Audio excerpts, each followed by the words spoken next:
Good morning everybody, day 55 and we've just got back on the trail. It's about 11:30 in the morning. I'll go into a bit more detail about Cajon Pass in a future video, but it's a bit of a disaster for us really. Didn't go to plan, we ended up stuck an extra night and now we're just back on trail and we're just going through the famous echoing underpass. Joe's going to sing for us. Go on Joe, get your voice out.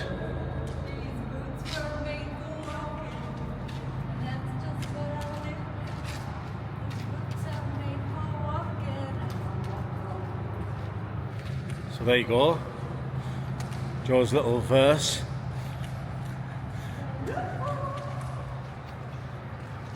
Yoo-hoo.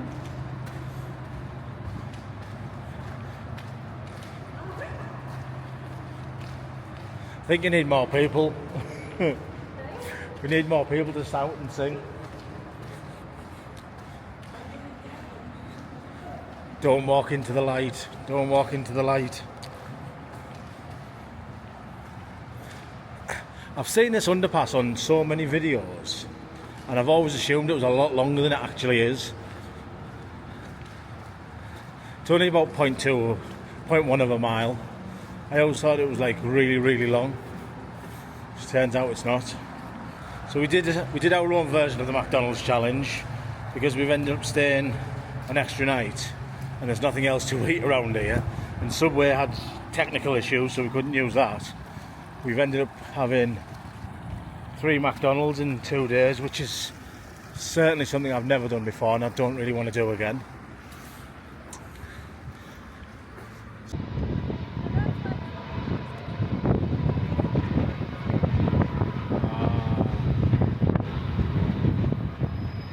Believe it or not, that whole train you can see in the background right down there is the same train. Incredible. So mile 343, and this is like a really weird Jeepers Creepers style tunnel that you've got to go through. It's got a lot of water flowing through it.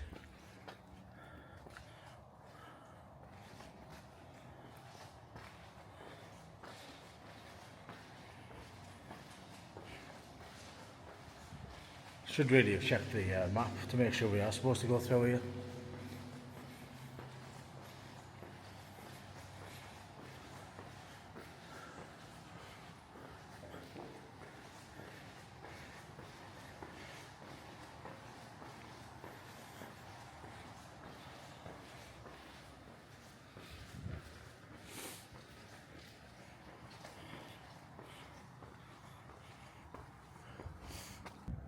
You can hear lots of dune buggies as well, so we might end up getting bumped into a cortege of buggies.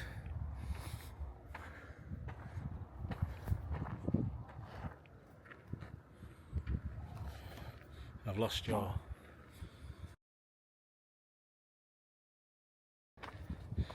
Oh, so day 55, back on trail. The wind's died down a bit now, so just thought I'd do a quick video about Cajon Pass in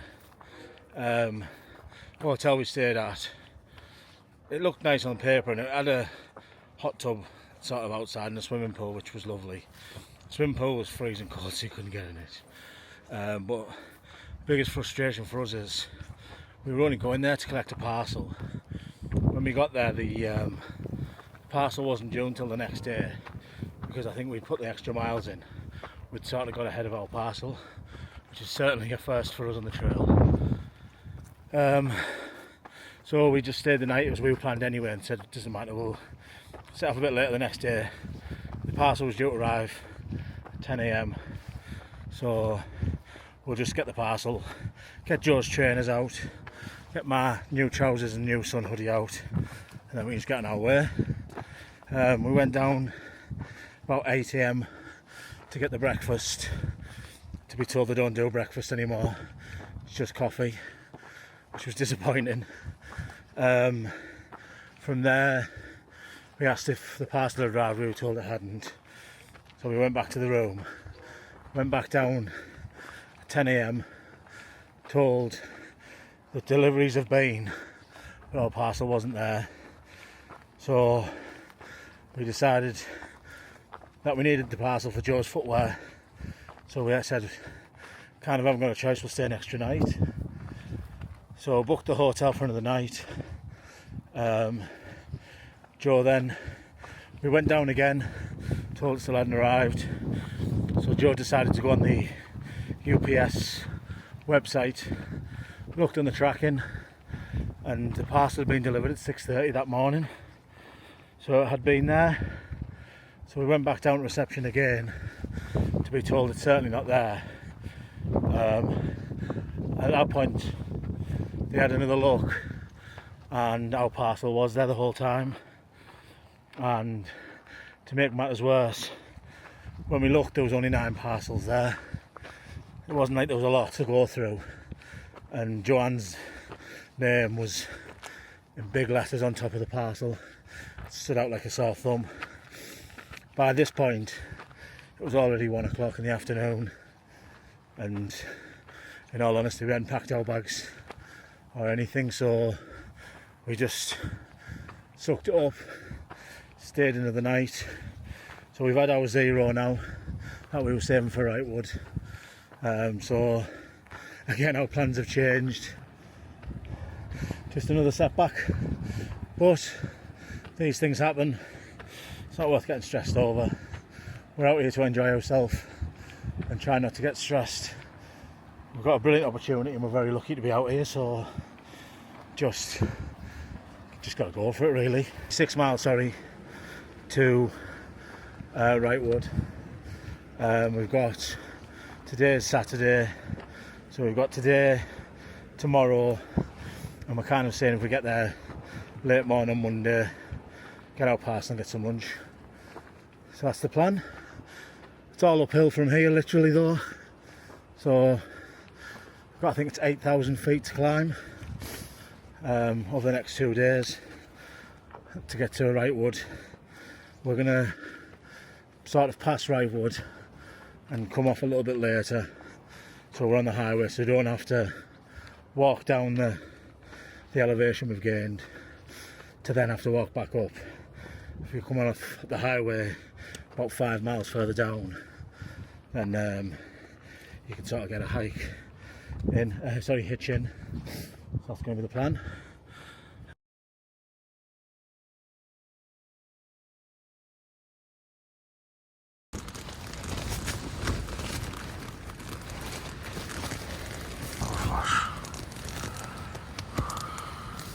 Good morning everybody, day 56.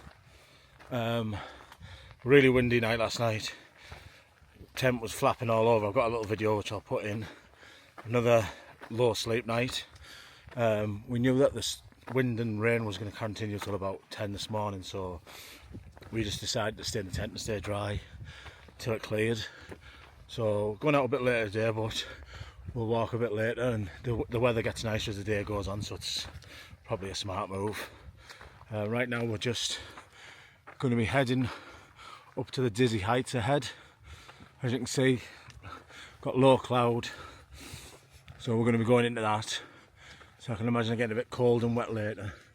But about 4 PM today, so in about 5 or 6 hours, the weather should clear and the sun should come back out. Hopefully, with us being 8,000 feet up, we still get the benefit of that, but only time will tell. Kind of looks a little bit like sort of the scene of a horror film, so we'll see how we get on. But we've only got 21 miles between now and Wrightwood, and we're not planning on getting there till tomorrow afternoon, so hopefully a few more videos today because it's not as windy. Like I said, I couldn't really record much yesterday, the wind was really strong.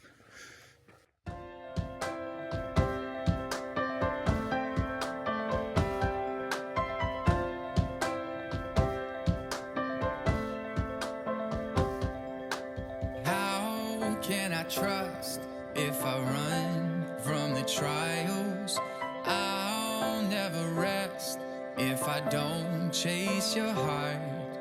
Sometimes the path, it may take me through the fire, But if it's your desire, lead me straight into the storm. Let the thunder be my comfort, let the lightning be my guide. Let the waves that rise around me hold me gently through the night. For the winds that seem against me push me right into your arms. Teach me how to sleep in the storm. How to sleep in the storm.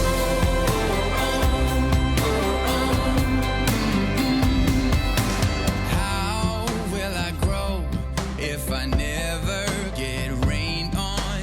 I'm finished fighting, trying to hold back the flood. You bring me to life when who I am has been buried. So raise me up and carry me straight into the storm. Let the thunder be my comfort, let the lightning be my guide. Let the waves that rise around me hold me gently through the Just out on about mile 4 now. I think we've gone about 2,500 to 3,000 feet today in elevation. So just thought I'd show you the views when I get to this edge. Bear in mind we started yesterday where there's that little small rock formation in the distance just near in front of the highway. That was sort of about 2 mile in yesterday. So you can see the trail down below. And we're just going up and up and up at the moment. For the winds that seem against me push me right into your arms. Teach me how to sleep in the storm. How to sleep in the storm.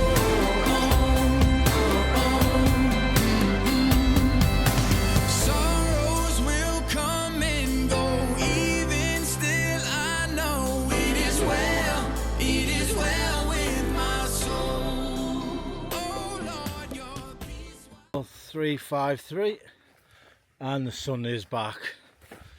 Lovely.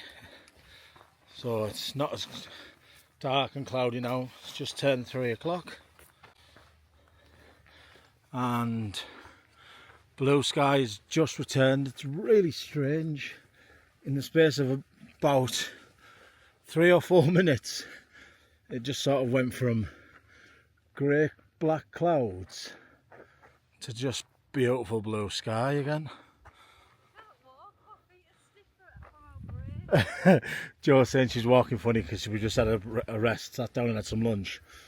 And first 200-300 feet when you get back up, you've kind of got like a bit of a hobble on where your legs just tighten up. And yeah, I get suffering with my hamstring, with my Achilles.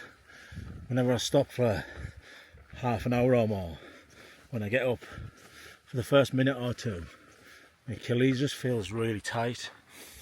I need to stretch it out more, but I find that if I stretch it when I'm just having a break and then start again, it does actually still get sore, but actually takes longer to sort of walk off.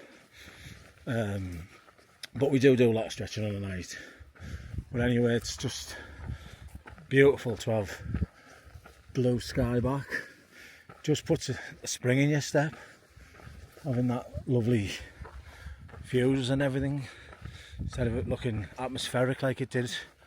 I'm hoping when I get on this corner you can see so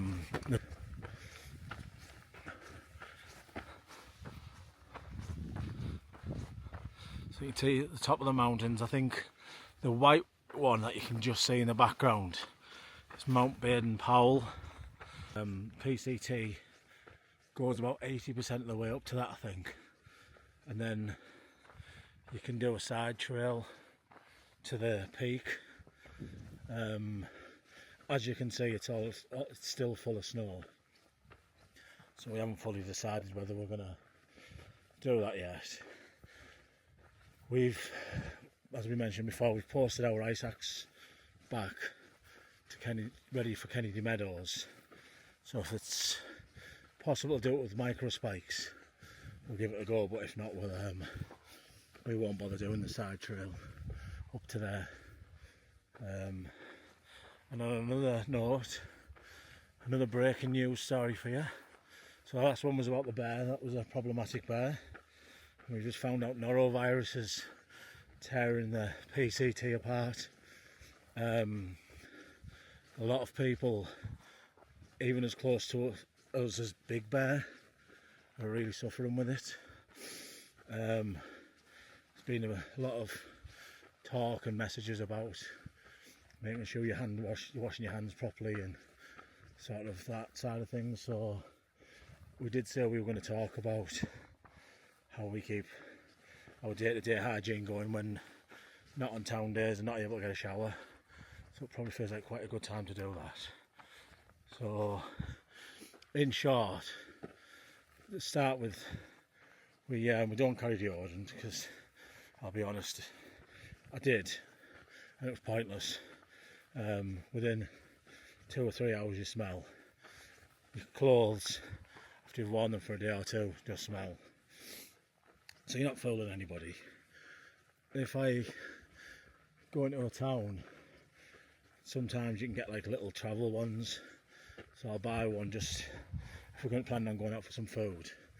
It's not nice for other people sat in the restaurant if you stink, and then because it is only a small travel one, I'll bring it out until it runs out and then just get rid of it until I need another one. So obviously deodorant's not really the hygiene thing, but it does help with smell. Personally, me and Joe, we anti-bac our hands on a regular basis across the day, definitely before we eat or drink anything we do. And if we're going to be handling something like, if there's a water cache for example, before we use or open the bottles that people have kindly left for us, we anti-bac our hands then, and before we leave. So it's just making it safer for other people, but also obviously for us as well.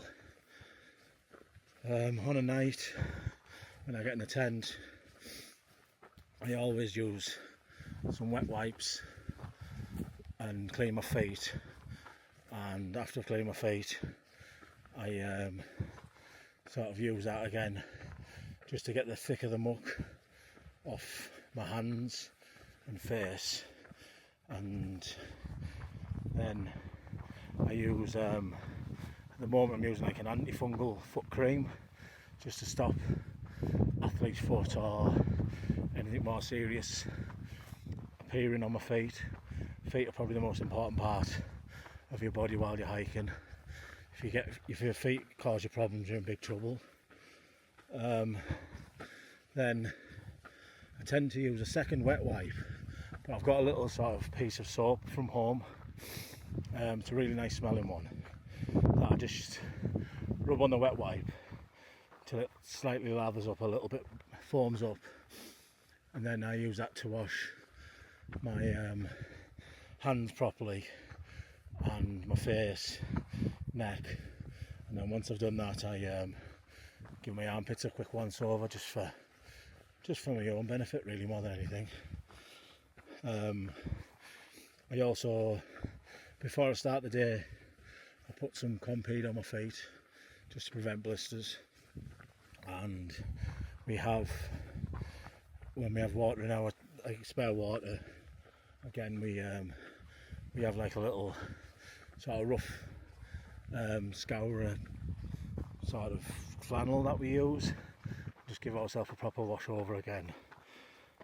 But for us, using anti-bac 7 or 8 times a day at least is kind of the best way. And if we meet other hikers, like you can see I'm about to, I tend to do the COVID fist pump rather than handshakes or embracing. So just little things like that. I think the most important thing is just making sure your hands are always clean, and yourself, and obviously if you go to the toilet, doing the same thing. Hopefully that answers.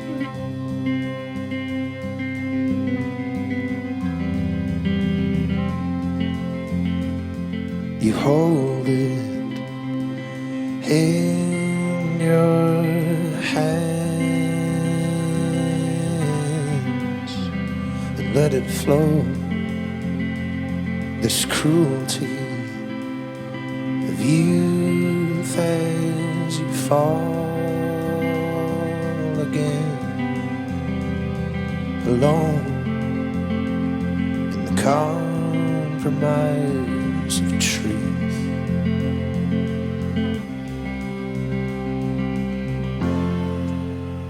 It's in the eyes, I can tell you will always be danger. We had it tonight, why do you leave it open?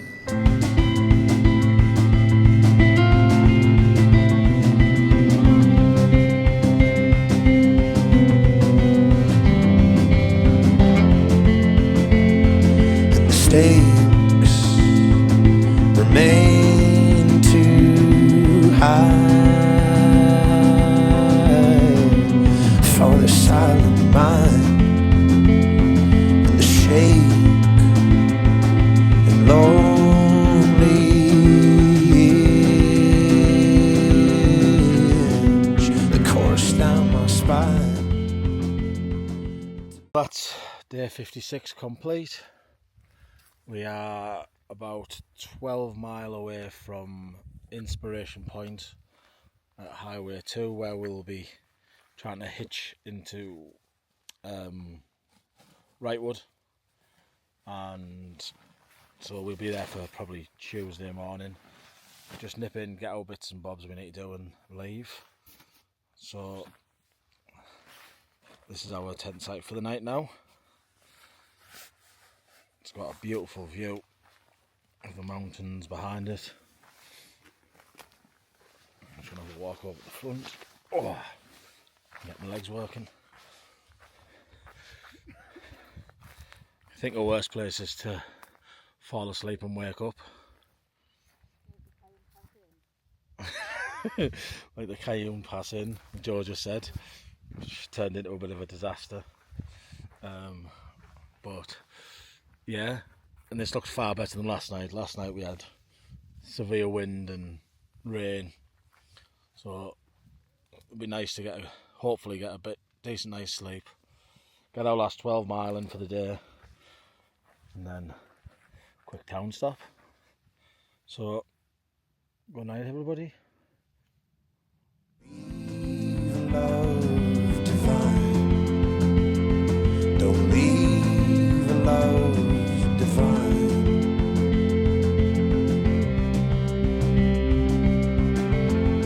It's a watertight excuse. It's in the eyes, I can tell you will always be danger. We had it tonight, why do you always seek absolution? It's in the eyes, I can tell you will always be danger.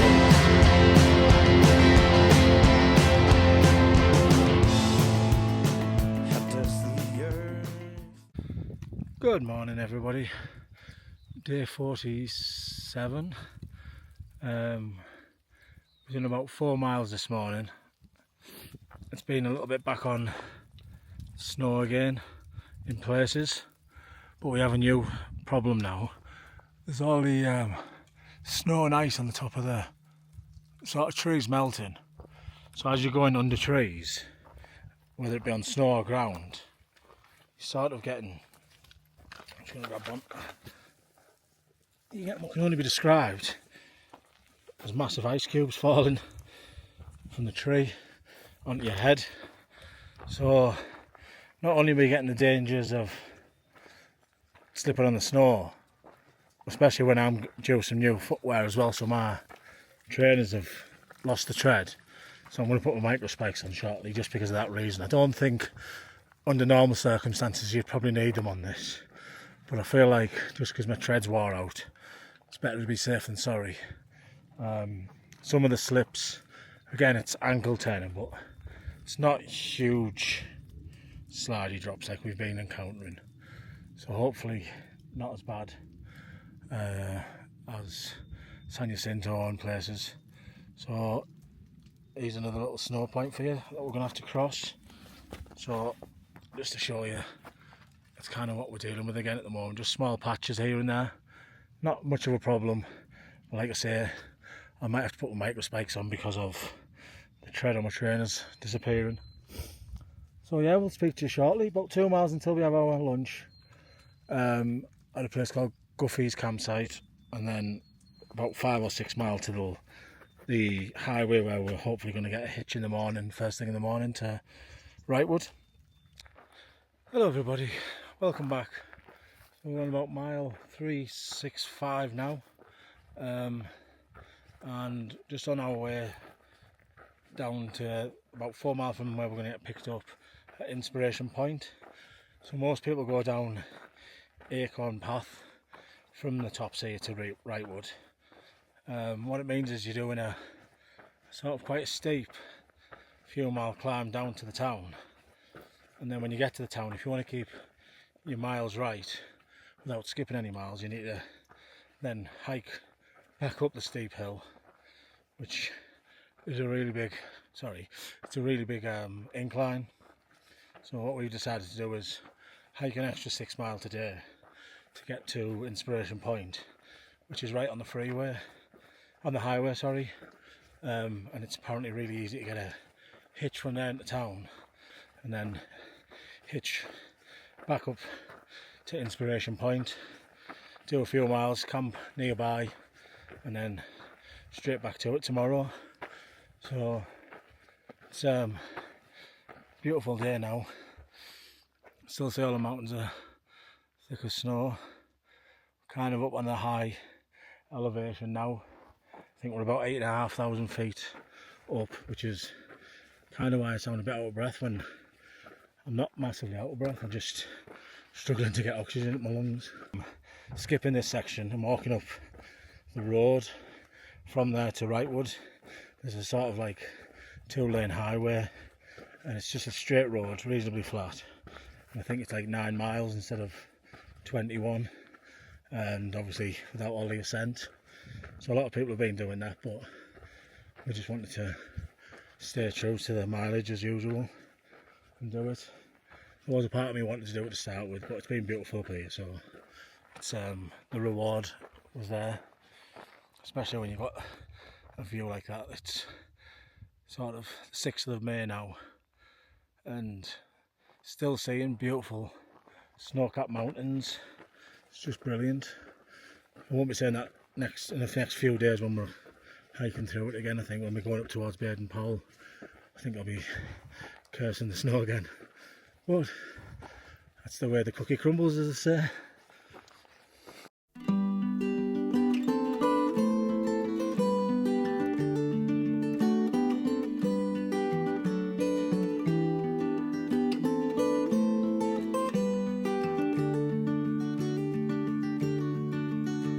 Well, grey clouds wrapped round the town like elastic. Cars stood like toys made of Taiwanese plastic. The boy laughed at the spastic, dancing around in the rain. While laundrettes clean clothes, high heels rub toes, puddles splashed huddles of bus stop crows, dressed in their suits and their boots, where they all look the same. Took myself down to the cafe to find all the boys lost in books and crackling vinyl, and carved out a poem above the urinal that read, don't you cry for the lost, smile for the living, get what you need and give what you're given. Life's for the living, so live it, or you're better off dead.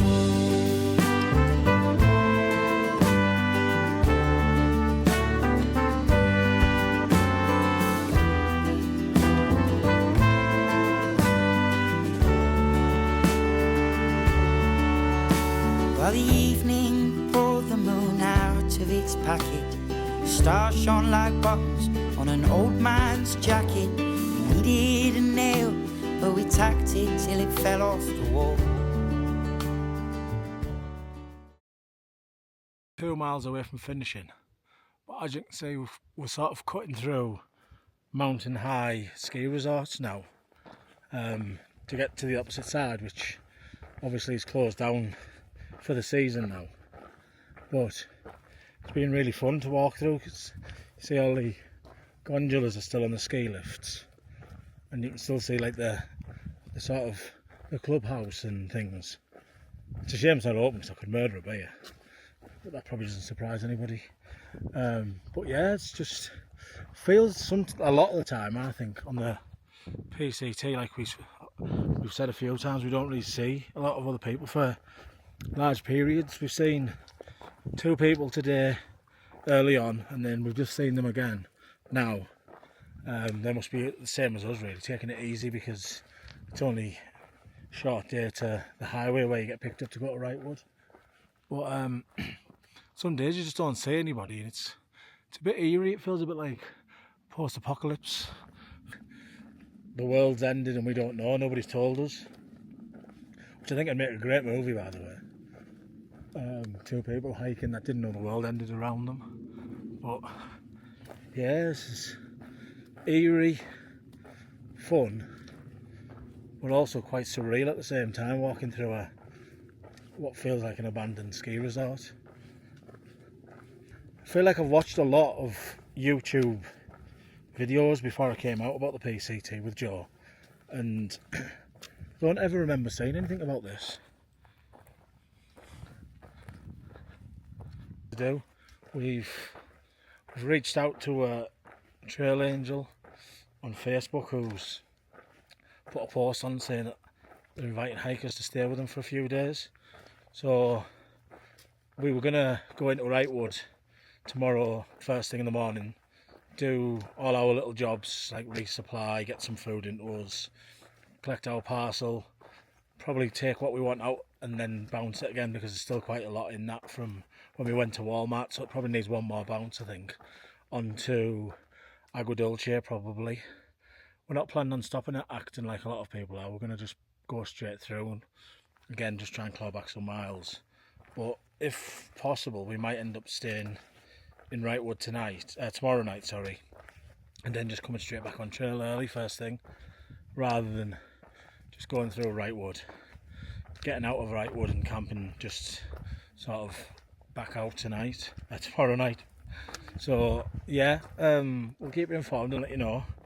But the biggest problem we've got with Wrightwood at the moment is it doesn't seem to have a laundry service, and we're probably going to be back on trail for, I would probably imagine, 8 days maybe. So we've already done 3 days to get to Wrightwood. So by 11 days in, our clothes will be falling off. They'll stink worse than we've ever stunk. So we could do with ideally trying to find somewhere we can do some laundry or even get a shower. So we took a bit of a change in plan tonight. We got a message just as we were approaching the end of the day from a trail angel asking if we needed somewhere to stay tomorrow night while we were in Wrightwood. And we said, yeah, we're just at the trailhead now. So she offered to come and pick us up straight away, so we'd have tonight as well. So Liz, you're an absolute angel in every sense of the word. She actually took part in the PCT in 2015.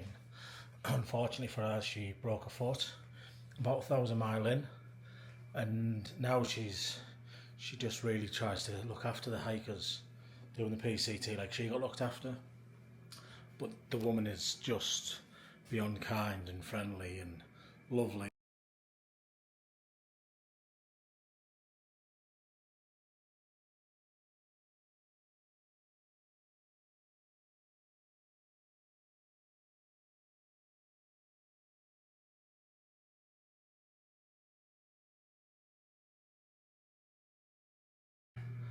So this is a very useful map, and what I really like is it's got all the gradients along the route, along the trail, to show you how high you're going up and down in the elevation and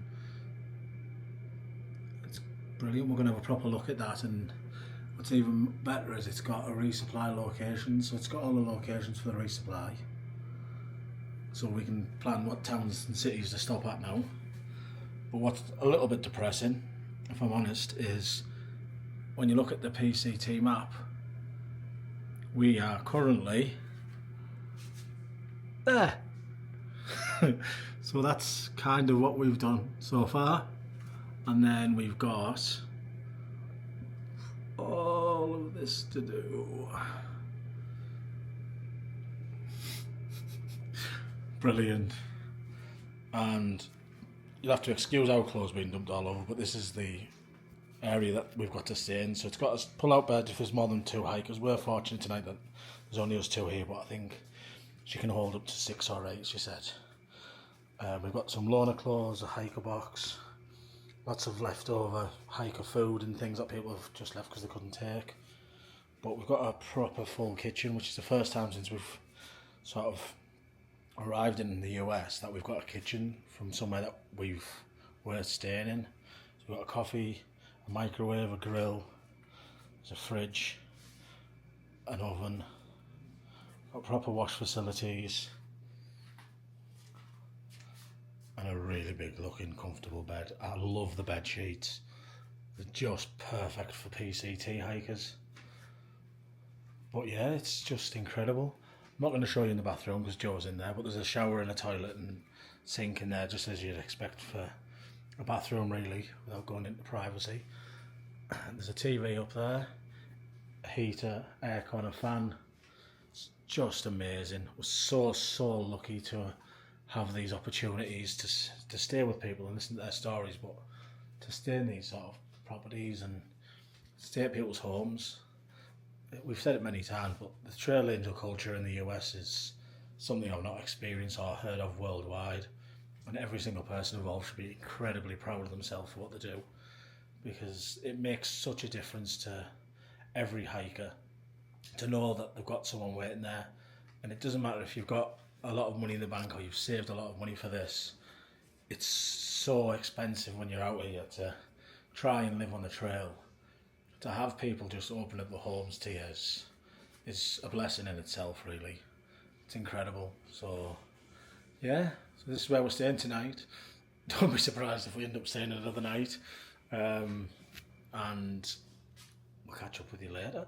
Bye for now. I got a case of the restless legs, yeah.